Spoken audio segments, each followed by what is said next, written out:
Fast forward in 2024, 2025, UAE and Saudi Arabia have economic tensions, they have disagreements, and they eventually completely branch off. The entire world sees now it's a public spectacle that these countries are no longer aligned. Matter of fact, they're opposing each other indirectly via proxies. It's more of a shadow war and an economic war than a physical one. Regardless, what we see today is the UAE is fighting for control in North Africa. So that's going to be Sudan. We saw what happened in the capital of Sudan with Khartoum. They completely destroyed it and leveled it to the ground almost, and they're kind of getting back on their feet, and that'll be relevant in a moment. And they also destroyed neighboring villages, Al-Fashid in the south. Why? Saudi Arabia and the UAE are fighting for this influence for a reason. It's not just to be the big bad Arab of the Middle East. It's more so because oil is no longer the hottest commodity anymore, losing traction quickly. The world is moving away from oil and exponentially losing value. Probably in the next 10 years, it's not going to be of any value anymore. If so, it won't be recognizable or reputable. And so Saudi Arabia is trying to move in a different direction where they capitalize financially off of their tourism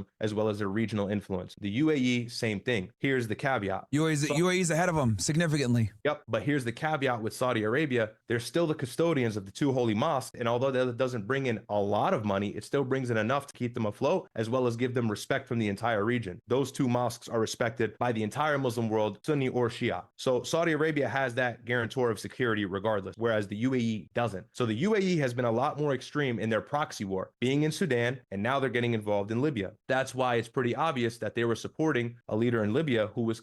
So it seems like. And one other thing I'll say too, just to add more credence to what you're saying, why do you guys think they took over Gaza? What have I been telling you guys forever? That Gaza was going to become a beach resort, international city. They already showed, who was it? Jared Kushner, right? Literally, we're showing off like plans of what they plan to do with the Gaza Strip. They're going to turn it into another Dubai. Dubai set the standard where it's like, okay, we can now make the Middle East profitable off of tourism. And the Saudi Arabia, who's been competing with the UAE, who has more money and influence in the region from a tourist perspective, is like, you know what? We need to move forward. We got to get out of our old, super strict Orthodox Islam mindset. And we got to, why do you think they legalize alcohol? They let drive, okay? They're allowing nightclubs to open up. Like, this has all been happening over the past, 10 years, all this has happened, right, Riyadh? In Saudi Arabia. Saudi Arabia understands that the new frontier, you can't rely on oil forever. As electric vehicles and everything else like that starts to become more popular, you need to find other ways to make money. And Saudi Arabia is catching on that tourism is going to be the way, and they're trying to keep up with the UAE. Now, the other thing that is exactly why they're trying to take Gaza, because Israel's like, we want some of that money too, and so does the United States. So we can do it better than these.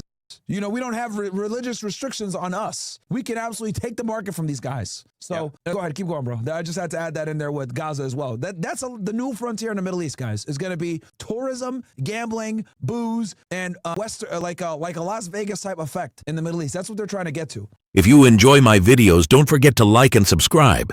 And if you want to create clips like these fast, try Opus Clips. It's smart, simple, and built for creators.